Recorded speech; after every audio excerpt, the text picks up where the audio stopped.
Il demande à la femme ce qui se passe et si elle va bien, et elle répond simplement « Il va me tuer ».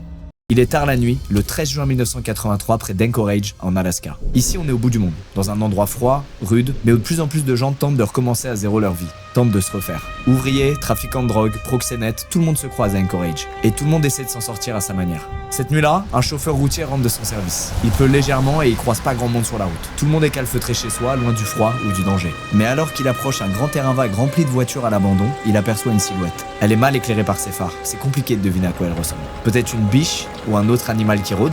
Alors il plisse les yeux et réalise que c'est quelque chose de bien plus inquiétant.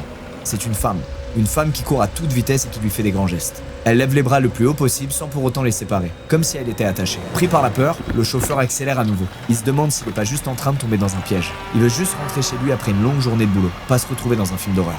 Mais alors qu'il fait quelques mètres, la femme se met à pousser un hurlement. Un cri strident que seule une personne réellement en détresse pourrait pousser. Alors il finit par s'arrêter et ouvrir la portière côté passager.